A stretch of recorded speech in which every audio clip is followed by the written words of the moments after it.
إن الحمد لله نحمده ونستعينه ونستغفره ونؤمن به ونتوكل عليه ونعوذ بالله من شرور أنفسنا ومن سيئات أعمالنا من يهده الله فلا مضل له ومن يضلله فلا هادي له وأشهد أن لا إله إلا الله وحده لا شريك له وأشهد أن محمدا عبده ورسوله أما بعد فإن خير الحديث كتاب الله وخير الهدي هدي محمد صلى الله عليه وسلم وشر الأمور محدثاتها وكل محدثة بدعة وكل بدعة ضلالة وكل ضلالة في النار فأعوذ بالله من الشيطان الرجيم بسم الله الرحمن الرحيم يا أيها الذين آمنوا اتقوا الله حق تقاته ولا تموتن إلا وأنتم مسلمون يا أيها الناس اتقوا ربكم الذي خلقكم من نفس واحدة وخلق منها زوجها وبث منهما رجالا كثيرا ونساء واتقوا الله الذي تساءلون به والأرحام إن الله كان عليكم رقيبا يا أيها الذين آمنوا اتقوا الله وقولوا قولا سديدا يصلح لكم أعمالكم ويغفر لكم ذنوبكم ومن يطع الله ورسوله فقد فاز فوزا عظيما بسم الله الرحمن الرحيم يوم نقول لجهنم هل امتلأت وتقول هل من مزيد وأزلفت الجنة للمتقين غير بعيد هذا ما توعدون لكل أواب حفيظ من خشي الرحمن بالغيب وجاء بقلب منيب ادخلوها بسلام ذلك يوم الخلود لهم ما يشاءون فيها ولدينا مزيد وكم أهلكنا قبلهم من قرن هم أشد منهم بطشا فنقبوا في البلاد هل من محيص إن في ذلك لذكرى لمن كان له قلب أو ألقى السمع وهو شهيد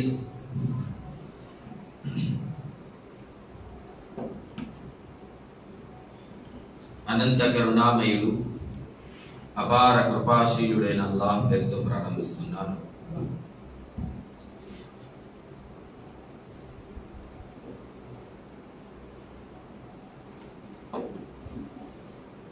ఈ జుమాలో నా యొక్క అంశం పేరు బహుదేవ ఆరాధన నుంచి మాకు మేము ఎలా కాపాడుకోవాలి. బహుదేవ ఆరాధన అనగా అరబీ భాషలో షిర్క్ అని అంటారు. షిర్క్ అంటే అల్లాహ్ను తప్పి ఇతరులను అల్లాహ్కు సమానంగా లేకపోతే అల్లాహ్ను వదిలేసి ఇతరులను ఆరాధించడం. మహాశివులారా, మన ప్రవక్త ముహమ్మద్ సల్లల్లాహు అలైహి వసల్లం గారు ప్రతిసారి తౌహీద్ గురించే తెలియజేశారు. అంటే అల్లాహ్ను మాత్రమే ఆరాధించాలి, అల్లాహ్తోనే దువా కోరాలి, మనకు అవసరమైనటి అన్ని అల్లాహ్తోనే వేడుకోవాలి, అల్లాహ్ తప్ప మరొక పూజ్యుడు లేడు, అల్లాహ్ తప్ప మరొక ఆరాధుడు లేడు, అల్లాహ్ తప్ప మరొక ప్రభువు లేడు. అయితే ఈ యొక్క అంశంలో ఫస్ట్ మనం తౌహీద్ని తెలుసుకోవాలి. మళ్ళా ఆ తర్వాత షిర్క్ అంటే ఏమిటి, చివరిగా షిర్క్ నుండి మమ్మల్ని మేము ఎలా కాపాడుకోవాలి. ఫస్ట్ తౌహీద్. వీటి గురించి అల్లాహ్ తబారక వ తఆలా అల్లాహ్ ఒక్కడే మరియు అల్లాహ్ తప్ప వేరే దేవుడు లేడు అన్న విషయాన్ని ఖురాన్ మజీద్ అల్లాహ్ తబారక వ తఆలా ఇలా తెలియజేశారు. వ ఇలాహుకుం ఇలాహుం వాహిద్ లా ఇలాహ ఇల్లా హువర్ రహ్మానుర్ రహీం. వ ఇలాహుకుం, అల్లాహ్ తప్ప మరి ఎవ్వరూ ఆరాధనకు అర్హుడు లేరు. ఇలాహుం వాహిద్, ఆయన ఒక్కడే ఆరాధనకు అర్హుడు. లా ఇలాహ ఇల్లా హువర్ రహ్మానుర్ రహీం. మీ కొరకు ఆ కరుణామయుడు ఆ అపార కృపాశీలుడు మాత్రమే ఆరాధన పరుడు. ఇక కరుణామయుడు అపార కృపాశీలుడు గురించి మరో చోట ఎలా చెప్పబడిందంటే, ప్రతి నమాజులో చదవాల్సిన సూరా ఫాతిహాలో స్టార్టింగ్ లోనే అల్లాహ్ తబారక వ తఆలా ఏం తెలియజేశారంటే, అల్హమ్దులిల్లాహి రబ్బిల్ ఆలమీన్. అన్ని గొప్పతనాలు, అన్ని పొగడ్తలు అల్లాహ్కు మాత్రమే చెందినవి. ఆయన సర్వలోకాలకు ప్రభు, సర్వలోకాలకు ఉపాధినిచ్చేవాడు. అర్-రహ్మాన్ రహీం, అపార కృపాశీలుడు, కరుణా ప్రదాత. మాలిక్ యౌమిద్దీన్, ప్రతిఫల దినానికి యజమాని, అంటే ప్రళయ దినానికి యజమాని. ఇయ్యాక నఅబుదు వ ఇయ్యాక నస్తഈన్. వల్లాహ్, మేము నిన్నే ఆరాధిస్తాము, సహాయం కోసం నిన్నే అర్థిస్తాము. వీటిలో అల్లాహ్ తప్ప మరొక కరుణా ప్రదాత లేరు. మళ్ళా అల్లాహ్ తప్ప సర్వలోకాలకు ప్రభు అన్నది ఎవరు లేరు. కొంతమంది ఏమనుకుంటారంటే, వర్షం కురిపించే దేవుడు వేరు, అగ్గి దేవుడు వేరు, నౌజుబిల్లా. మరియు ఆకాశంని నడిపించేది, నక్షత్రాలను పుట్టించేది, వాటిని నడిపించేది, ఈ భూమిని నడిపించేది, ప్రతి పనికి వేరే వేరే దేవుడు ఉన్నారు అని వాళ్ళ నమ్మకం. మరి కొంతమంది అయితే ప్రతి కులానికి, ప్రతి కుటుంబానికి వేరే వేరే దేవుడు. అయితే ముహమ్మద్ సల్లల్లాహు అలైహి వసల్లం గారు ఈ భూమిలో పుట్టక ముందే కొన్ని వందల మంది దేవుళ్లను ప్రజలు ఎన్నుకున్నారు. కాబతుల్లాలో 313 విగ్రహాలు వేరే వేరే దేవుళ్ళ పేర్లతో పెట్టి పూజించేవారు. అయితే వాళ్ళందరూ అల్లాహ్ను ఆరాధించేవారు కాదు, నిశ్చయంగా వాళ్ళు అల్లాహ్ను కూడా ఆరాధించేవారు. అల్లాహ్ మీద నమ్మకం ఉండేది, అల్లాహ్ మా దేవుడని నమ్మేవాళ్ళు. కానీ అల్లాహ్తో పాటు అల్లాహ్ తర్వాత ఎవరైనా ఉన్నారంటే ఈయన కూడా దేవుడే, అల్లాహ్ ఒక్కడే దేవుడు కాదు, ఇద్దరులు కూడా దేవుడే. అలాగే ప్రతి కుటుంబం, ప్రతి ఒక్క వర్గం తమ ఒక కుటుంబానికి ఒక దేవుణ్ణి ఎంచుకున్నారు. అంటే అల్లాహ్ దగ్గర మనం డైరెక్ట్ గా ఏదైనా చెప్పాలంటే చెప్పలేము.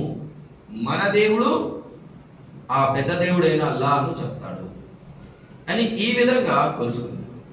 వాళ్ళ నమ్మకాలు ఈ విధంగా పెట్టుకున్నారు. ప్రవక్త ముహమ్మద్ సల్లల్లాహు అలైహి వసల్లం గారి దారిలో, ఆయన జీవిత చరిత్ర ప్రకారంగా మేము నడవడుకుంటే మేము స్వర్గాన్ని అల్లాహ్ తాలా మాకు స్వర్గాన్ని ప్రసాదిస్తారు, మేము స్వర్గాన్ని పొందుతాము అన్నది ఒక మనిషిని, ప్రవక్త అయిన ఆ పుణ్య పురుషుడైన ఆయన ఎలాంటి తప్పు చేయని మనిషి కాబట్టి మేము ప్రవక్తని నమ్మడం, ఒక మనిషిగా నమ్మడం, ఆయనకు దేవుడుగా భావించడం కాదు. కానీ ప్రవక్తని దేవుడుగా భావించడం, ఆయననే పూజించడం, మరియు ఆయన ప్రకారంగా అల్లాహ్ను కూడా పూజించడం, లేకపోతే అల్లాహ్ని ఎలాగైతే ఆరాధిస్తున్నామో ఆ విధంగా ప్రవక్తని ఆరాధించడం, ఇలా ఏమైనా చేస్తే అది షిర్క్. ఎలాగైతే యూదులు మరియు క్రైస్తవులు చేశారు, ఎలాగైతే మన ప్రవక్త ముహమ్మద్ సల్లల్లాహు అలైహి వసల్లం ఏమన్నారంటే, లఅనతుల్లాహిల్ యహూద వన్ నసారా ఇత్తఖదు ఖుబూర్ అంబియా'i మసాజిద. లానత్ అయ్యుగాక అంటే వాళ్ళ మీద అల్లాహ్ యొక్క కోపం మరియు అల్లాహ్ యొక్క శాపం వాళ్ళ మీద అయ్యుగాక. ఎవరి మీద? ఎవరైతే ప్రవక్తల సమాధులను తమ యొక్క పూజ్యుడుగా, దేవుడుగా భావించేవారు. యూదులు మరియు క్రైస్తవులు. ఆ కాలంలో యూదులు మరియు క్రైస్తవులే కాదు, చాలా మంది ఉన్నారు. వీళ్ళకి స్పెషల్గా ఎందుకు చెప్పబడ్డారంటే వీళ్ళ దగ్గర మరి ప్రతి ప్రవక్త వచ్చి ఒక అల్లా తప్ప మరొక దేవుడు లేడు అని వాళ్ళకు తెలియజేశారు. వాళ్ళకు తెలిసి ఉండి కూడా వాళ్ళు ఏం చేశారు? షిర్క్ చేశారు.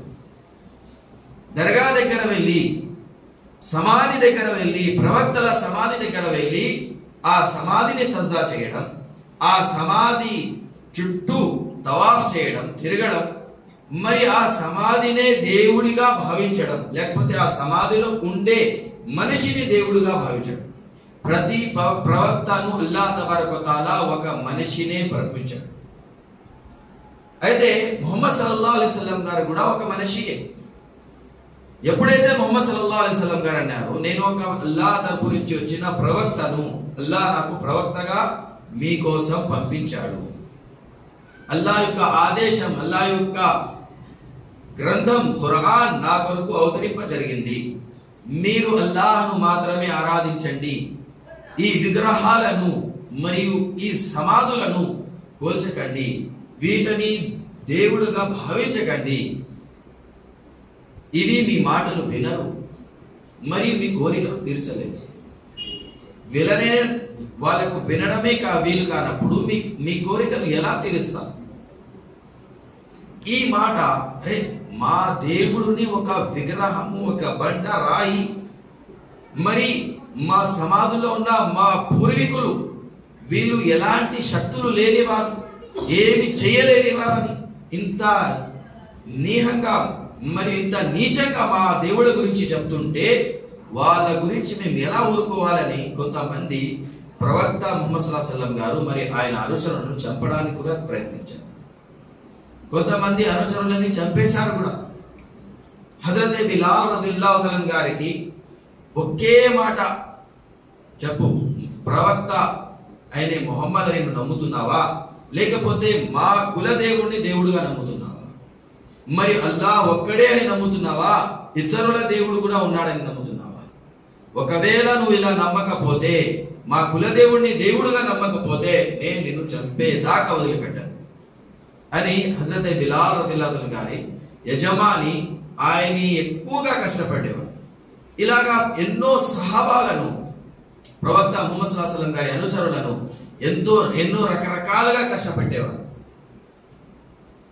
అసలు బట్టలు లేకుండా బాగా వేడిగా ఉన్న ఇసుక మీద వాళ్ళని పనుకోబెట్టి దానిపైన బాగా వేడిగా ఉన్న పెద్ద రాయిని వాళ్ళ మీద పెట్టి మరి కాలుతో నొక్కి, ఇప్పుడైనా తెలిసిందా, ఇప్పుడైనా నా మాట నేను చెప్పినట్టు పలుకుతావా, అల్లాహ్ ఒక్కడే కాదు మా కులదైవం కూడా దేవుడే అని చెప్పు, నీకు ఇప్పుడే అంతకన్నా ముందు కంటే ఇంకా మంచి పోస్టుని ఇస్తా, మంచి ఆహారాన్ని పెడతా, మంచి బట్టలు ఇస్తా, అన్ని ఇస్తా, ఎలాంటి కష్టం లేకుండా చూసుకుంటాను, ఒక్క మాట చెప్పు. అయితే ఆయన నోటి నుంచి వచ్చేది అహద్ అహద్ అహద్, అల్లాహ్ ఒక్కడే, ఇద్దరు లేరు. మరి అంతగా గట్టిగా వాళ్ళు ఈమాన్లో ఉండాల్సిన అవసరం ఏముంది? ఎందుకంటే అల్లాహ్ తబారక వ తఆలా ఏమి చెప్పారంటే, ఇన్నల్లాహ లా యగ్ఫిరు అన్ యుష్రక బిహి వ యగ్ఫిరు మా దూన దాలిక లిమన్ యషా. నిశ్చయంగా లా యగ్ఫిరు, నేను క్షమించను ఎలాంటి పాపాన్ని. ఇన్నల్లాహ లా యగ్ఫిరు అన్ యుష్రక బిహి, ఎవరైతే షిర్క్ చేస్తారో, ఇన్నల్లాహ లా యగ్ఫిరు అన్ యుష్రక బిహి, షిర్క్ లాంటి ఏ రకమైన పాపమైనా కానీ నేను నిశ్చయంగా వాళ్ళని క్షమించను. ఒకవేళ క్షమించాలనుకున్నా షిర్కుని వదిలేసి ఏ పాపానైనా క్షమించాలి అని అనుకుంటే, అంటే వేరే పాపాలు ఏదైనా చేయొచ్చు అని కాదు దీంట్లో. ఇన్నల్లాహ లా యగ్ఫిరు అన్ యుష్రక బిహి వ యగ్ఫిరు మా దూన దాలిక, షిర్కుని వదిలేసి దూన దాలిక లిమన్ యషా, నేను తలుచుకుంటే, అంటే అల్లాహ్ తలుచుకుంటే రేపు ప్రళయం దినం నాడు అందరి యొక్క ఫలితం ముందుకు వస్తుంది. ప్రతి చిన్న పాపం ప్రతి చిన్న పుణ్యం అల్లాహ్ దగ్గర ప్రవేశించబడుతుంది.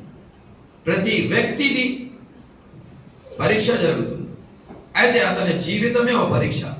వాటి యొక్క ఫలితం ఆ రోజు అల్లాహ్ తబారక వ తఆలా ప్రతి వ్యక్తి మంచి చెడును ముందు పెట్టి, నువ్వు చేసిన మంచి పనులు ఇవి, చెడు పనులు ఇవి. ఆ చెడు పనులలో షిర్క్ ఉంటే అల్లాహ్ తబారక వ తఆలా అతన్ని శాశ్వతంగా నరకంలో వేసేస్తాడు. ఇలాంటి మాటే లేదు, శాశ్వతంగా నరకమే. ఒకవేళ అతని పాపాలలో షిర్కు లేదు, అలాంటప్పుడు అల్లాహ్ తబారక వ తఆలా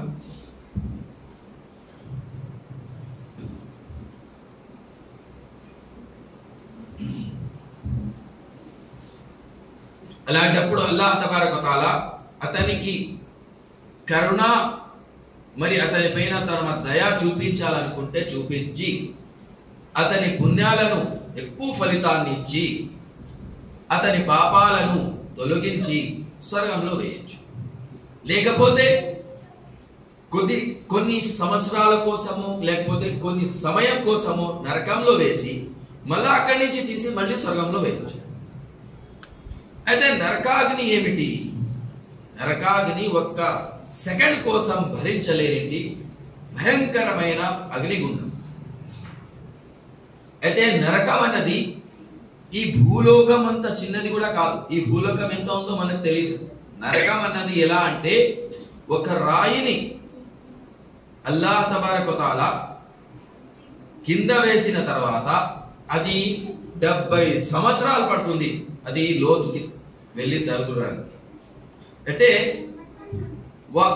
భూలో నరకం యొక్క లోతు ఎంత ఎక్కువ ఉండొచ్చు.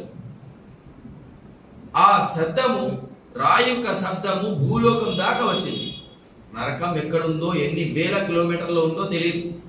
ప్రవక్త మరియు ముహమ్మద్ సల్లల్లాహు అలైహి వసల్లం గారి అనుచరులు కూర్చొని ప్రవక్త సల్లల్లాహు అలైహి వసల్లం గారి చెప్పిన మాటలు వింటున్నారు. మసీద్లో ఒక పెద్ద సౌండ్ వచ్చింది. ఆ సౌండ్ ఏమిటో తెలుసా మీకు అని ప్రవక్త అన్నారు. అల్లాహు రసూలు ఆలం, అల్లాహ్ మరియు ఆయన ప్రవక్త ఎక్కువగా నా జ్ఞానం ఉన్నవారు అని అనుచరులు చెప్పారు, సహాబాలు అన్నారు. అయితే ముహమ్మద్ సల్లల్లాహు అలైహి వసల్లం విన్నారంటే, ఇప్పటికంటే 70 సంవత్సరాల క్రితం ముందు అల్లాహ్ ఒక రాయిని నరకంలో వేశాడు, అది ఇప్పటికి వెళ్ళి చేరుకుంది. అంటే అంత లోతులో ఉంది నరకం. మరి దాని యొక్క ఆ రాయి చిన్నది వేస్తే చాలా స్లోగా కిందికి వెళ్తుంది. అది ఆ రాయి బరువు ఎక్కువ ఉందంటే అంతే స్పీడ్ గా కిందికి వెళ్తుంది. ఆ రాయి బరువు ఎక్కువ ఉంది అన్న యొక్క ప్రూఫ్ ఏమిటంటే, ఆ రాయి కింద పడగా ఆ నరకంలో వచ్చిన సౌండ్ నరకంలోనే కాదు భూలోకం దాకా సౌండ్ వచ్చింది. అంటే ఎంత పెద్ద రాయి వేసినా, మరి ఎంత స్పీడ్ వెళ్ళినా కూడా వాటికి చేరుకోవడానికి 70 సంవత్సరాలు పడ్డాయంటే, మరి నరకంలో ఎంత స్పేస్ ఉంటుంది, అది ఎంత పెద్దది ఉంటుంది అంటే ఈ భూలోకం కంటే ఎంతో ఎక్కువగా పెద్దది ఉంది. ఈ చంద్రుడు మన భూలోకం కంటే పెద్దది, మరి సూర్యుడు చంద్రుడు కన్నా పెద్దది. మరి ఇలాంటి కొన్ని వేల సూర్యుడు నరకంలో మేము పెట్టుకోవచ్చు, అంత పెద్దది. మహాశివులారా, షిర్క్ అనగా ఎప్పటికీ క్షమించలేనిది పాపం. కాబట్టి మనకు చావు రాకముందే, మన ఊహ మంచిగా ఉన్నప్పుడే, మన ఆలోచన మంచిగా ఉన్నప్పుడే మేము పూర్తి విశ్వాసంగా అల్లాహ్తో తౌబా చేసి, ఓ అల్లాహ్ మాకు ఎలాంటి షిర్క్ నుండి కాపాడు, మరి ప్రతి పాపం నుంచి మేము క్షమాపణ కోరుతున్నాము అని తౌబా చేస్తే తప్ప మనకు అల్లాహ్ తబారక వ తఆలా షిర్క్ నుండి క్షమాపణ ఇవ్వడు. మనం ఒకవేళ షిర్క్ చేస్తూ ఉండగానే చనిపోతే శాశ్వతంగా నరకం తప్ప మనకు వేరే చోటు ఉండదు. అయితే షిర్క్ గురించి ప్రతి ప్రవక్త మరియు ప్రతి సహాబీ, ప్రతి తాబయి భయపడుతూ తమ యొక్క సంతానాన్ని, తమ యొక్క ఉమ్మతిని, తమ యొక్క అనుచరులను తెలియజేసేవాడు. మరి షిర్క్ అన్నది చాలా మంది ఏమనుకుంటారంటే షిర్క్ అంటే మేము అల్లాహ్ను ఎలాగైతే ఆరాధిస్తున్నామో, అల్లాహ్ కోసం ఎలాగైతే నమాజ్ చదువుతున్నామో దేవుడుగా మేము భావిస్తున్నాము, ఇతరులను భావిస్తే మాత్రమే షిర్కు, వేరే పనులు ఏది చేసినా షిర్కు కాదు. అంటే మేము అల్లాహ్ను దేవుడుగా భావిస్తున్నాము, ఆయనే ప్రభువుగా భావిస్తున్నాము, మరియు మేము దర్గా దగ్గర వెళ్ళి సజ్దా చేసినా, దర్గాకు తవాఫ్ చేసినా అది షిర్కు కాదు. ఎందుకంటే మేము కల్మా చదువుతున్నాం, లా ఇలాహ ఇల్లల్లాహ్ ముహమ్మద్ రసూలుల్లాహ్. మేము లా ఇలాహ ఇల్లల్లాహ్ ముహమ్మద్ రసూలుల్లాహ్ కల్మా చదువుతున్నాం, మరి మేము షిర్క్ ఎలా చేసేవాళ్ళం అయిపోతాం? మేము అల్లాహ్ తప్ప మరొక దేవుడు లేడు అని ఖచ్చితంగా నమ్ముతున్నాము. ముహమ్మద్ సల్లల్లాహు అలైహి వసల్లం గారు మా ప్రవక్త, ఆయన చెప్పిన విధానంగానే మేము నడుచుకుంటాము అని చెప్తున్నాము. అయినా కూడా మాకు స్వర్గము హరాం అవుతుందా? నరకంలో మేము శాశ్వతంగా వెళ్తామా? అయితే ఈమాన్ అన్నది, మన ముస్లిం అన్నది కేవలం నోటితో చెప్పే మాటలతోనే మేము ముస్లిం కాము. ఈమాన్ కూడా కంప్లీట్ కాదు, మనం చెప్పినది ఆచరించాలా, పాటించాలి. మన నడవడిక ఈ కలమా విధానంగా ఉండాలా. అల్లాహ్ తప్ప మరొక దేవుడు లేడు అంటే ఆరాధనకు దేవుడు మాత్రం అల్లాహే అని చెప్పినప్పుడు, ఆ కలమా చదివినప్పుడు అది మన మనసుతో రావాలి. ఖచ్చితంగా ప్రతి ఒక్క ముస్లిం మనసుతో లా ఇలాహ ఇల్లల్లాహ్ ముహమ్మద్ రసూలుల్లాహ్ వస్తుంది. కానీ ఆచరించే విధానంలో మాత్రము షిర్క్ ఉంటుంది. ఎన్నో మంది షిర్క్ చేస్తూ ఉండగా వాళ్ళు పక్కా ముసల్మాన్ నేనంట. వాళ్ళు చేసే షిర్క్ ఏంటి? ఎలాగైతే ముహమ్మద్ సల్లల్లాహు అలైహి వసల్లం గారు ఏమన్నారంటే, మన్ అల్లక తమీమతన్ ఫఖద్ కఫర్, మన్ అల్లక తమీమతన్ ఫఖద్ కఫర్. ఎవరైతే తాబీజు, గండ, పలితే ఇలాంటివి యూజ్ చేశారో, తమ మెడలో వేసుకోవడం, చేతులు కట్టుకోవడం, కాళ్ళ కట్టుకోవడం ఏమీ లేదు, ఇది నల్లదారం, ఊరికే దిష్టి తగలకుండా కాళ్ళకి కట్టుకున్నాం, ఏ సహాయం ఇవ్వలేదు, ఎవరు ఏం చదివేలేదు, మేము ఏమీ పెట్టుకోలేదు. కొంతమంది అయితే ఒక చిన్నగా తాబీజు తయారు చేసి వాటిలో ఖురాన్ యొక్క వాక్యాలు లోపల పెట్టి వాటిని తాబీజుగా తయారు చేసి అమ్ముతారు, అది తీసుకొని వేసుకుంటారు. నమ్మకం ఏంటి? ఈ తాబీజు ఉండేంత వరకు నాకు దృష్టి కానీ మరి ఏ శైతాను ఏ కీడు కానీ మాకు తగలదు, శైతాను మాకు హాని కలిగించాలనుకున్నా మనకు కలిగించలేడు. ఇలా ఎందుకంటే ఖురాన్ మా మెడలో ఉంది అంటే ఖురాన్ చదివితే మాత్రమే పుణ్యం, ఖురాన్ని వింటే మాత్రమే పుణ్యం. కానీ మేము ఖురాన్ని ఎత్తుకొని వెళ్ళినా పుణ్యం రాదు. ఒక గాడిద మీద ఖురాను అతనికి మోయడానికి పెట్టేసిన ఆ గాడిదని ఏమైనా పుణ్యం వస్తుందా?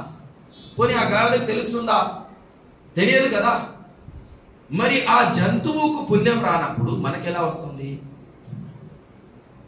అరే మనం ఖురాన్ తీసుకొని ఇంట్లో పెట్టుకుందాం, పుణ్యం వచ్చేస్తుందా? రాదు కదా. లేకపోతే కొన్ని పేజీలు, కొన్ని సూరాలు, లేకపోతే ఒక ఫ్రేమ్ గా తయారు చేసి గోడకి వేలాడదీశాము, పుణ్యం వస్తుందా? రాదు. పుణ్యం ఎప్పుడు వస్తుంది? ఖురాన్ని చదవాలా, లేకపోతే వినాలా, మళ్ళీ వాటిని ఆచరించాలా.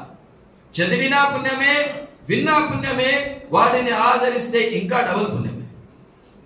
కానీ ఖురాన్ని రెస్పెక్ట్ కూడా ఇవ్వాలి, ఆ రెస్పెక్ట్ కూడా ఉండాలా. అల్లాహ్ను తలుచుకునేటప్పుడు వీలైనంత వరకు ముహమ్మద్ సల్లల్లాహు అలైహి వసల్లం గారు వజూతో ఉండేవారు. పాక్ ఉండడమే కాదు, తహరత్తో ఉండడమే కాదు, వజూతో కూడా ఉండేవారు. ఎలాగైతే ఒకసారి ఒక సహాబీ అల్లాహ్ ప్రవక్త ముహమ్మద్ సల్లల్లాహు అలైహి వసల్లం గారికి అస్సలాము అలైకుం వరహ్మతుల్లాహి వబరకాతుహు అని సలాం చేశారు. అప్పుడు ముహమ్మద్ సల్లల్లాహు అలైహి వసల్లం గారు ఇస్తింజాకి వెళ్ళి, అంటే బాత్రూమ్కి వెళ్ళి ఇప్పుడే వచ్చారు, వజూ లేదు. అప్పుడు ప్రవక్త ముహమ్మద్ సల్లల్లాహు అలైహి వసల్లం గారు జవాబు ఇవ్వలేదు. కొద్దిసేపు బయటికి వచ్చి ఆ తర్వాత మిట్టితో తయమ్ముం చేసి, తయమ్ముం అంటే బిస్మిల్లా అని తమ చేతులను భూమి మీద అంటే మట్టి మీద కొట్టడం, మళ్ళా ఇలా రుద్దుకొని ముఖానికి ఇలా మసాజ్ చేయడానికి తయమ్ముం అంటారు. ఎంతే తయమ్ముం అంటే ఒకసారి అని ఒక హదీస్లో, 2 సార్లు అని ఒక హదీస్లో ఉంది. ఏదైనా పాటించినా అది తయమ్ముమే. అయితే తయమ్ముం చేసి ఆ తర్వాత వాలేకుం అస్సలాం వరహ్మతుల్లాహి వబరకాతుహు. కానీ మరి మన చాలా మంది ముస్లింలు కొన్ని సూరాలు లేకపోతే కొన్ని వాక్యాలు ఆయతుల్ కుర్సీ కానీ సూరా యాసీన్ కానీ మరి ఖుల్ యొక్క సూరాలు ఖుల్ అల్లాహ్ కానీ ఖుల్ బిల్ ఫలక్ ఖుల్ బిన్ నాస్ సూరా కానీ ఖుల్ యా కాఫిరూన్ సూరా కానీ వాళ్ళు ఏం చేస్తారంటే వాటిని మర్చి తాబీజ్ ప్రకారంగా పెట్టుకొని టాయిలెట్ లో వెళ్ళడం కానీ పాకి ఉన్నా లేకపోయినా టాయిలెట్ లో వెళ్ళడం కానీ ఇలా చేస్తారు. కొంతమంది ఏం చేస్తారంటే మీ ఇంట్లో దయ్యం ఉంది, మీ ఇంట్లో దయ్యం ఉండాలంటే వాటిని తరమ కొట్టాలి. మేమేం చేస్తామంటే వాటిని ఖురాన్ చదువుతాము, మరి ఇంకొన్ని పనులు చేస్తాము. వాటిని ఏం చేయాలంటే నేను కొన్ని చోట్ల ఇక్కడ బందిష్ చేశారు అని చెప్తాను. బందిష్ అంటే ఏం చేశారు వాళ్ళు, ఇక్కడ ఏదో చేశారు వాళ్ళు. ఇంటి మధ్యలో నడిచే విధానంలో అంటే ఈ రూమ్ నుంచి ఆ రూమ్ కి వెళ్ళే దారిలో మెయిన్ హాల్లో మధ్యలో మామూలుగా ఆ మనిషి అక్కడి నుంచి ఇక్కడ వెళ్ళాలంటే స్ట్రైట్ గా గుమ్మం స్ట్రైట్ గా ఎలా ఉంటుందో అక్కడ మధ్యలో ఒక పెద్ద రాయి తీసేసి ఆ టైల్స్ కానీ ఏదైనా కానీ ఉండేది తీసేసి కొద్ది లోపల తోమి అక్కడ కొన్ని కుండాలు మట్టి యొక్క గ్లాసులు ఇలాంటి మాదిరి కుండాలు పెట్టేసి వాటిలో ఖురాన్ యొక్క పేపర్లు ఉన్నాయి, కొన్ని సూరాల పేపర్లు ఉన్నాయి. అంటే ప్రతి వ్యక్తికి ఎవరైనా కానీ ఖురాన్ యొక్క చిన్న అక్షరం కానీ కింద పడి ఉంటే రెస్పెక్ట్ ఏం చేస్తారు, ఎత్తి పైన పెడతారు. కానీ అతను ఏం చేశాడు, ఖురాన్ని కింద పెట్టేసి పైనుంచి టైల్స్ ప్యాక్ చేసేసి దానిపై నుంచి నడుస్తున్నారు. ఏంటంటే అది బందిష్. ఖురాన్ని ఇంతగా నీచంగా చూడడము మన ముస్లిం అవుతామా? ఖురాన్ని టాయిలెట్ లో తీసుకెళ్ళడానికి ఖురాన్ యొక్క కొన్ని సూరాలే ఒక్క వాక్యమే అనుకుందాం, పోనీ అల్లాహ్ యొక్క పేరే అనుకుందాం. ముహమ్మద్ సల్లల్లాహు అలైహి వసల్లం గారి దగ్గర ఒక ఉంగరం ఉండేది, అల్లాహ్ ముహమ్మద్ రసూల్ అని దాని మీద రాసి ఉండేది. ఎప్పుడైతే ఇస్తింజా వెళ్ళేటప్పుడు అంటే టాయిలెట్ వెళ్ళేటప్పుడు ముహమ్మద్ సల్లల్లాహు అలైహి వసల్లం గారు ఆ ఉంగరాన్ని తీసేసి పక్కన పెట్టేసి వెళ్ళి వచ్చేవారు, వజూ చేసుకున్న తర్వాత వేసుకునేవారు. అల్లాహ్ యొక్క పేరుకి అంత విలువ ఇచ్చేవారు. ఉత్త పేరు మాత్రమే ఉంది, అల్లాహ్ అని రాసి ఉంది అక్కడ. ఇక్కడ ఖురాన్ మొత్తమే ఉంది, అల్లాహ్ యొక్క వాక్యాలే ఉన్నాయి. కానీ ఎవరు ఇలాంటివి ఆలోచించరు. అరే తాబీజ్ ఖురాన్ కదా వేసుకోవాలి. మరి ఆ సాయబ్ చెప్పారు ఇది ఎప్పటికీ తీయకూడదు, తీస్తే నీ మీద దయ్యం వచ్చేస్తుంది. అంటే దయ్యము గొప్పదా, మరి బలమైనదా? మనిషి గొప్పడా బలమైన వాడా? అయితే ఖురాన్ లో అల్లాహ్ తబారక వ తఆలా నిశ్చయంగా మనిషియే గొప్పవాడని తెలియజేశాడు. وَإِذْ قَالَ رَبُّكَ لِلْمَلَائِكَةِ إِنِّي جَاعِلٌ فِي الْأَرْضِ خَلِيفَةً. ఎప్పుడైతే ఓ ప్రవక్త ముహమ్మద్ సల్లల్లాహు అలైహి వసల్లం నీ ప్రభు ప్రవక్త దైవదూతలను అన్నాడు, నేను ఇప్పుడు ఒక లీడర్ని భూలోకంలో సృష్టిస్తున్నాను. ఫిల్ అర్ది ఖలీఫా. قالوا أتجعل فيها من يفسد فيها ويسفك الدماء. అయితే దైవదూతలు అన్నారు, వాళ్ళ ఒక మనిషిని సృష్టిస్తున్నావా, ఒక జీవిని సృష్టిస్తున్నావా? ఇంతకు ముందు అయితే వాళ్ళు ఏం చేశారు, ఒకరిని చంపుకోవడాలు, దౌర్జన్యాలు చేయడాలు, నీ మాటను తిరస్కరించడం చేశారు. నీ మాట మీద వాళ్ళు పాటించలేదు. అలాంటి వాళ్ళని ఎందుకు సృష్టిస్తావు? నిన్ను ఆరాధించడానికి, నీ మాటను పాటించడానికి మేము లేమా, మేము సరిపోమా అని దైవదూతలు అన్నారు. అయితే అల్లాహ్ అప్పుడు ఏమన్నారంటే, నిశ్చయంగా నేను ఏదైతే నాకు జ్ఞానం ఉందో, నాకు తెలుసో అది మీకు తెలియదు.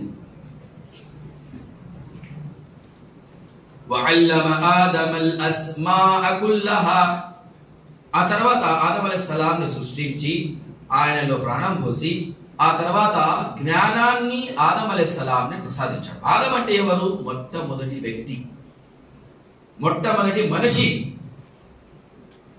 మన అందరికి సర్వలోక మానవులకు తండ్రి. అయితే ఆయన్ని జ్ఞానాన్ని ప్రసాదించి మరి అక్కడ ఉన్న దైవదూతలకు, అక్కడ ఉన్న ప్రతి వాళ్ళకు మీరందరి పేర్లు మరియు పనులు ఏంటో చెప్పండి అంటే ఎవరు చెప్పుకోలేకపోయారు. ఆదం అలైహిస్సలాం గారు చెప్పారు. అంటే జ్ఞానం ఉంటే, అల్లాహ్ పంపించిన గ్రంథ జ్ఞానం ఉంటే, మంచి నడవడిక ఉంటే, ఆ మంచి నడవడిక ఏమిటి అంటే ఇస్లాం యొక్క జ్ఞానం ఉంటే అతను దైవదూతలతో తక్కువ కూడా కాదు అని నిరూపించాడు అల్లాహ్. పుణ్య పురుషుడు అయి ఉండాలి, జ్ఞానమై ఉండాలి, ఆ జ్ఞానాన్ని పాటించే అయి ఉండాలి. ఆదం అలైహిస్సలాము అక్కడ జిన్నాతుల యొక్క లీడర్. జాన్ అని కొన్ని చోట్ల అతని పేరు, ఇబ్లీస్ అని కొన్ని చోట్ల వచ్చింది ఖురాన్. అయితే అతను కూడా ఉన్నాడు. అతను ఆదం అలైహిస్సలాంకి సజ్దా చేయలేదు. అల్లాహ్ అన్నారు, అందరూ సజ్దా చేయండి ఆదంకి. మీరు చేయలేనిది ఆదం చేసి చూపించాడు. మీ దగ్గర అహంకారం ఉందో లేదో అని పరీక్షించడానికి అల్లాహ్ తబారక వ తఆలా దైవదూతలకు, అక్కడ ఉన్న జిన్నాతులకు అందరికీ సజ్దా చేయమంటే, కానీ ఆ ఇబ్లీస్ మాత్రం సజ్దా చేయలేదు. అల్లాహ్ ఏమన్నాడంటే, ఖాల మా మనఅక అల్లా తస్జుద ఇద్ అమర్తు. ఓ ఇబ్లీస్, నీకు ఏ ఆపద వచ్చింది? నా యొక్క ఆజ్ఞాన్ని తిరస్కరిస్తున్నావు, నా యొక్క ఆజ్ఞాన్ని పాటించట్లేదు. ఖాల అన ఖైరుమ్ మిన్ ఖలక్తని మిన్ నారి వ ఖలక్తహు మిన్ తీన్. సూర అరాఫ్ లో ఈ వాక్యాలు వచ్చాయి. అయితే ఇబ్లీస్ ఏమన్నాడంటే, నేను అతనికంటే చాలా గొప్పవాడిని, మంచోడిని, మరియు నా యొక్క పవర్ ఎక్కువ. ఓ అల్లాహ్, ఈ ఆదాంని నువ్వు మట్టితో సృష్టించావు, నన్ను అగ్గితో సృష్టించావు, అయితే నేనే గొప్పవాడిని.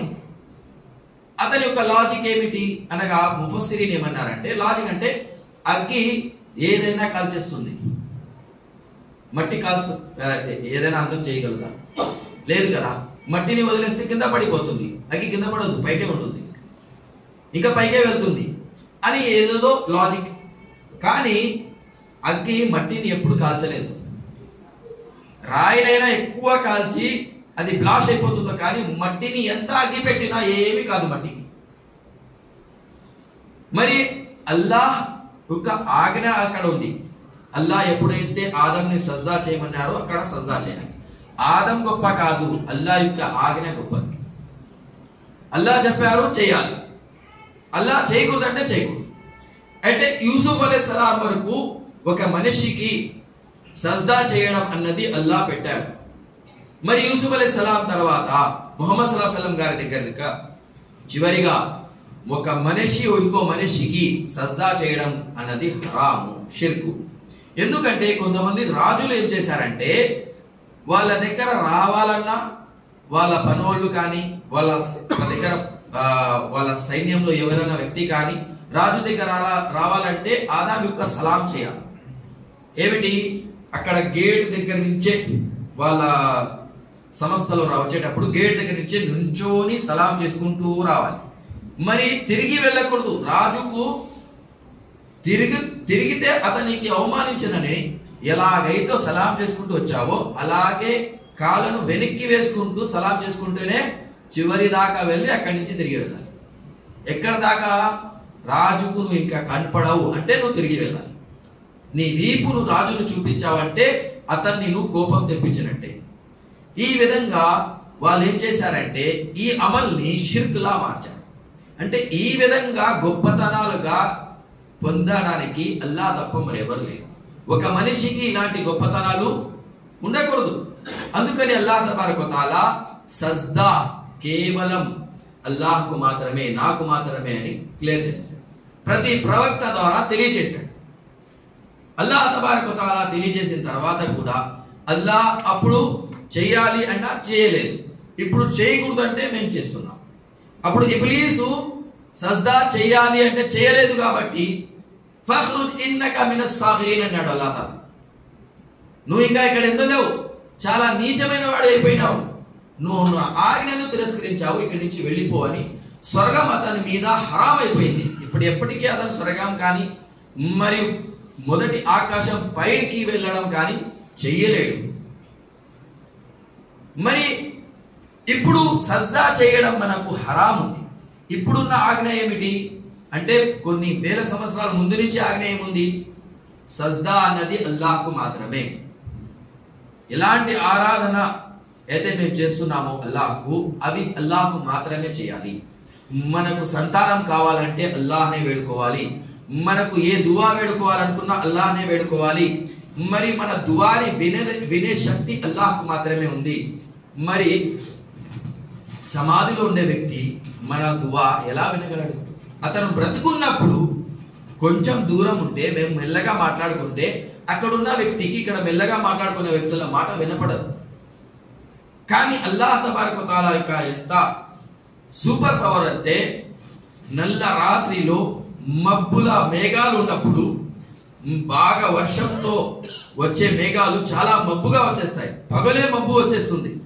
అలాంటి మేఘాలు ఉన్నప్పుడు మరియు సముద్రం యొక్క కింద అడుగులో ఏదైనా జీవి అల్లాహ్ను వేడుకుంటే అతని మాట మరియు అతన్ని బాగా తెలుసుకొని అతని యొక్క అవసరాన్ని తీర్చే శక్తి అల్లాహ్ తబారక వ తఆలా. వల్లాహు అలా కుల్లి షైఇన్ ఖదీర్. అల్లాహ్ ఏదైనా చేయగలడు, ప్రతిదీ అల్లాహ్కు తెలుసు. అయితే ఇంత శక్తివంతమైన అల్లాహ్ను వదిలేసి మేము ఇతరులను ఎందుకు ఆరాధించాలి? అందుకని అల్లాహ్ తబారక వ తఆలా ఏమన్నారంటే, యా అయ్యుహన్నాసు ఉఅ్బుదు రబ్బకుముల్లదీ ఖలఖకుం వల్లదీన మిన్ ఖబ్లికుం లఅల్లకుం తత్తఖూన్. యా అయ్యుహన్నాసు, ఓ మానవులా, ఉఅ్బుదు మీరు ఆరాధించండి, రబ్బకుముల్లదీ మీ ప్రభువును, మీ రబ్బును, ఖలఖకుం వల్లదీన మిన్ ఖబ్లికుం ఎవరైతే మిమ్మల్ని పుట్టించాడో మరియు మీ పూర్వం వారిని పుట్టించాడు. అల్లాహ్ తబారక వ తఆలా మాకు మరియు మా తాత ముత్తాతలకు మొదటి ఆదం అలైహిస్సలాం నుంచి ఇంతవరకు ప్రతి మానవుడిని ఆయనే పుట్టించాడు. మరి ప్రళయం దినం నాడు ఎన్ని అయితే మానవులు పుడతారో అందరినీ ఆయనే పుట్టించాడు. కానీ ఏ తల్లి కానీ తమ గర్భంలో ఉన్న బిడ్డకు ఏదైనా డిజైన్ చేస్తుందా? తమ గర్భంలో ఉన్న బిడ్డ బాబు వస్తాడా, పాప వస్తుందా, అది ఏదైనా చెప్పగలదా? అతని జీవితం ఎంతవరకు ఉంటుంది, అతని ఏమి చేయగలడు, అతని మంచోడైతాడా చెడ్డోడైతాడా, ఏదైనా తల్లి గర్భంలో ఉంది. తల్లికే శక్తి లేదు, తల్లికి ఎలాంటి పవర్స్ లేదు. నా కొడుకు బాగుండాలి, నా బిడ్డ బాగుండాలి అని అల్లాహ్తో వేడుకోవడం తప్ప ఆ తల్లి కూడా ఏం చేయలేదు. అదంతా రెడీ చేసి మాకు తల్లి గర్భం నుంచి సేఫ్ గా బయటికి తీసి మాకు ఇంతగా పెద్దగా చేసిన తర్వాత ఇప్పుడు కొద్దిగా పవర్ వచ్చిన తర్వాత అల్లాహ్ను తప్పేసి మాకు ఇష్టం వచ్చినట్టు నడవలుకుంటే షిర్క్ చేస్తే అల్లాహ్ ఎందుకు క్షమించాలి? మనకు వచ్చిన ఆ ఆలోచన ఇది అల్లాహ్కు ఇష్టం లేనిది, అల్లాహ్కు కోపం తెప్పించేది, పాపాలలో అన్నిటికన్నా పెద్ద పాపం అని ఖురాన్లో తెలిసింది. وَإِذْ قَالَ لُقْمَانُ لِابْنِهِ وَهُوَ يَعِظُهُ يَا بُنَيَّ لَا تُشْرِكْ بِاللَّهِ إِنَّ الشِّرْكَ لَظُلْمٌ عَظِيمٌ. లుక్మాన్ అలైహిస్సలాం, కొంతమంది అంటారు లుక్మానే హకీం అని కొన్ని చోట్ల ముఫస్సిరీన్ చెప్పబడ్డారు. అయితే లుక్మాన్ ఏమన్నారంటే తమ కొడుకుని, ఓ నా కొడుక, ఓ నా వారసుడా, ఇన్న షిర్క లజుల్మున్ అజీమ్. షిర్క్ అందరికంటే చాలా, జుల్మ్ అంటే దౌర్జన్యం చేయడం. మనం అల్లాహ్ మీద షిర్క్ చేసేటప్పుడు అల్లాహ్ మీద దౌర్జన్యం ఏంటంటే, మనకు ఎవరైనా ఏదైనా సహాయం చేశాడు, ఫర్ సపోజ్ అందరికన్నా ఎక్కువగా సహాయం చేసేది మాకు తల్లిదండ్రులు. పెద్ద అయిన తర్వాత పిల్ల పాపలు భార్య వాళ్ళ గొడవల్లో తల్లి మీద ఏదో ఒక కంప్లైంట్ వస్తే మేము తల్లిని ఇంటి నుంచి నెంటేసి ఏదో ఒక మనం వాళ్ళ మీద చిరాకు పడి కోపడితే వాళ్ళని ఏమంటారు సమాజం? అరే ఎంత వీడు మూర్ఖుడ్రా, మరి ఎంత దౌర్జన్యం చేశాడు వాళ్ళ తల్లి మీద అని అంటారు.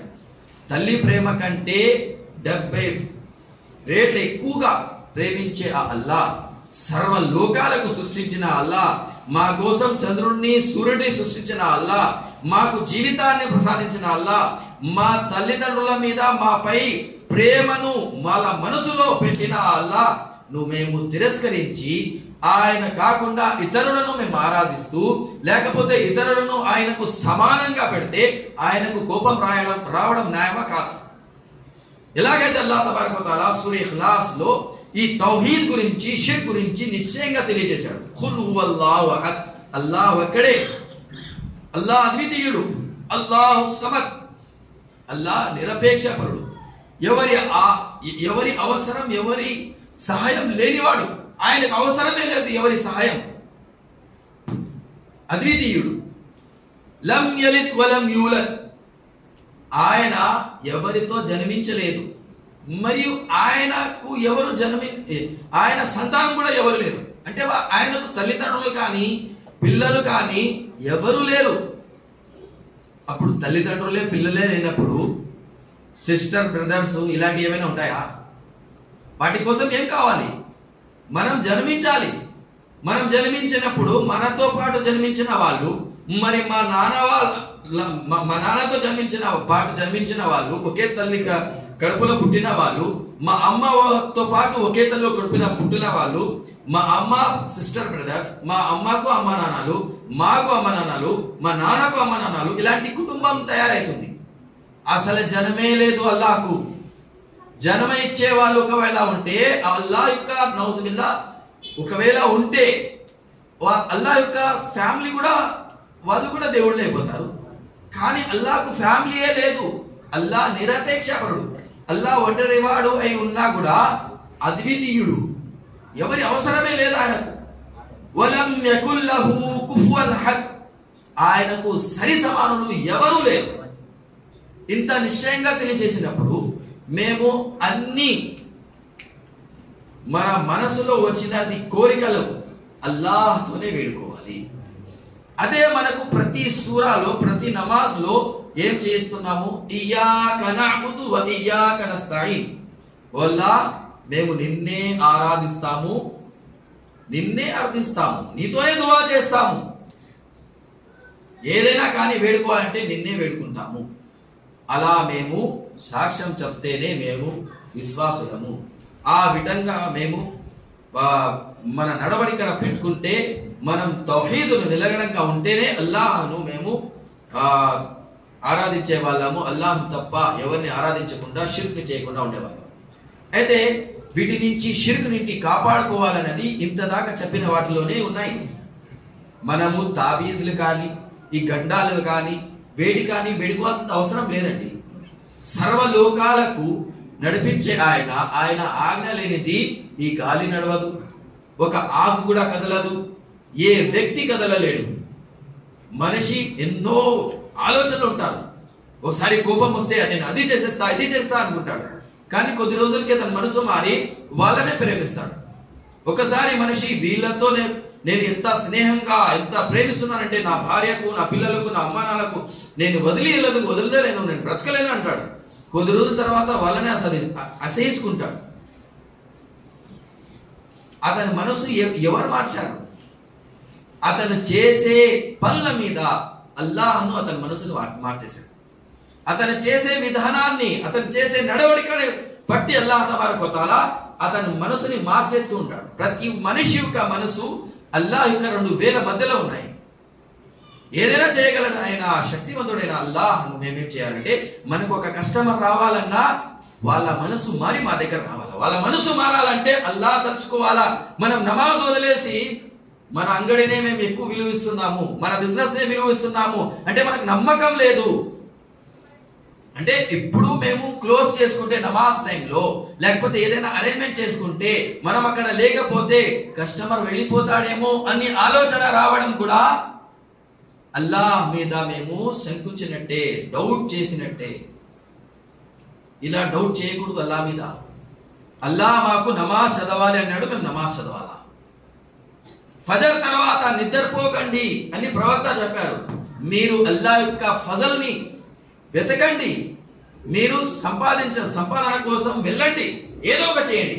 చదివే వాళ్ళు చదవాలా, సంపాదించే వాళ్ళు సంపాదించాలా, ఏదైనా చేయాలా. రాత్రి 12 దాకా మేలుకొని పగలు నిద్రపోతున్నారంటే అది మా తప్ప, లేకపోతే మా యొక్క అదృష్టం యొక్క తప్ప.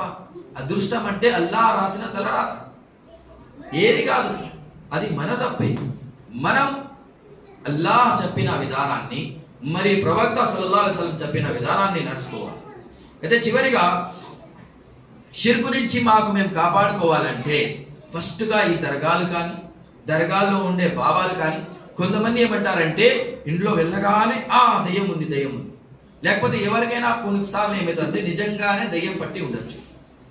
దయ్యం పట్టి ఉన్నా కూడా అల్లాహ్ తబారక వ తఆలా ఖురాన్లో ఏం తెలియజేస్తున్నాడంటే, వనునజ్జిలు మినల్ ఖుర్ఆని మా హువ షిఫాఉ వ రహ్మతుల్ లిల్ ముమినీన్. నేను ఖురాన్ని అవతరింపచేసిందే విశ్వాసులకు కరుణ, ఆయన యొక్క అల్లాహ్ యొక్క రహ్మత్ మరియు షిఫా దొరకడానికి. ఖురాన్ వచ్చింది దేనికి? మనకి ఏదైనా ఆరోగ్యం బాగలేకపోతే వాటిని అల్లాహ్ యొక్క కరుణను మరియు షిఫాను తీసుకొని వస్తుంది. షిఫా అంటే మనం నయమైపోతాం, క్యూర్ అయిపోతాం. మేము మనకు ఎలాంటి రోగం ఉన్నా సరే, ఒక చిన్న జలుబు ఉన్నా, జ్వరం ఉన్నా, లేకపోతే మనకు డాక్టర్లకే తెలియని జబ్బు ఉన్నా, ఏదైనా కానీ ఖురాన్లో షిఫా ఉంది. అంటే ఖురాన్లో షిఫా ఎలా ఉంది? రెండు రకాలుగా. కొంతమంది ఏం చేస్తారంటే ఇలాంటి టైంలో ఖురాన్ను ఎక్కువ చదవాలా. ఎవరైతే ఇంట్లో ఖురాన్ చదువుతూ ఉంటారో వాళ్ళ మనసు మరియు వాళ్ళ ఇల్లు అభివృద్ధితో ఉంటుంది, నిలకడంగా ఉంటుంది. ఎవరి మనసు కానీ ఖురాన్ చదవడమే రావట్లేదు, ఎవరింట్లో అయితే అసలు ఖురానే చదవరు, వాళ్ళ మీద ఇలాంటి కీడు రాదు అనే గ్యారెంటీ ఉంటుందా? వచ్చే ఉంటుంది, ఏదైనా కీడు వస్తుంది. కానీ కొందరు బాగా పాటిస్తారు, నమాజ్ చదువుతారు, వాళ్ళ ఇంట్లో ఖురాన్ చదువుతారు, చదివిస్తారు, అయినా కూడా వాళ్ళ మీద ఎవరో చేతబడి చేశారు, ఇది చేశారంటే వాళ్ళు ఇలాంటి బాధలో ఉంటారు. అలాంటి బాధలు వచ్చినప్పుడు వాళ్ళు ఏం చేయాలంటే సూరే ఖుల్ అంటే ఖులోబిల్ ఫలక్ ఖులోబిల్ నాస్ సూరా ముహమ్మద్ సల్లల్లాహు అలైహి వసల్లం గారికి ఇలాంటి ఆపద వచ్చినప్పుడు ప్రజలకు తెలియచేయడానికి అల్లాహ్ తాలా ఈ రెండు సూరాలను అవతరింపజేశాడు. ఈ సూరాలను చదవండి, మీ యొక్క ట్రీట్మెంట్ ని మీరే చేసుకోండి. ఒకవేళ రాకపోతే తెలిసిన వాళ్ళ దగ్గర వెళ్ళండి, కానీ ఓన్లీ ఖురాన్ తో చేసే వాళ్ళ దగ్గర, ప్రవక్త సున్నత్ తో చేసే వాళ్ళ దగ్గర, ఇలాంటి తాయతులు గండాలు ఫలితాలు చేసే వాళ్ళ దగ్గర వెళ్ళకాకండి అని ఖురాన్ లో ముహమ్మద్ సల్లల్లాహు అలైహి వసల్లం గారు తెలియజేశారు. తో చివరిగా అల్లాహ్తో దుఆ ఏమనగా, మేము షిర్క్ తో దూరంగా ఉండడానికి వల్ల మాకు చివరి వరకు తౌహీద్ లో ఉండడానికి సౌభాగ్యాన్ని కలిగించుగాక. చనిపోయేటప్పుడు కలిమే తౌహీద్ లా ఇలాహ ఇల్లల్లాహ్ ముహమ్మద్ రసూలుల్లాహ్ చదివే సౌభాగ్యాన్ని కలిగించుగాక. ఓ అల్లాహ్, మేము బ్రతుకున్నంత వరకు నీ యొక్క ఈ కలమాను ఇతరులను తెలియజేసే వాళ్ళని ఒక దాయిగా మాకు బ్రతుకును ప్రసాదించుగాక. ఆమీన్. వాఖిర్ అల్హమ్దులిల్లాహి రబ్బిల్ ఆలమీన్. బారకల్లాహు లనా వ లకుం ఫిల్ ఖురానిల్ అజీమ్ వ నఫఅనా బిల్ ఆయాతి వ జిక్రిల్ హకీమ్. ఇన్నహు తఆలా జవాదున్ కరీం వ మలికున్ బరూర్.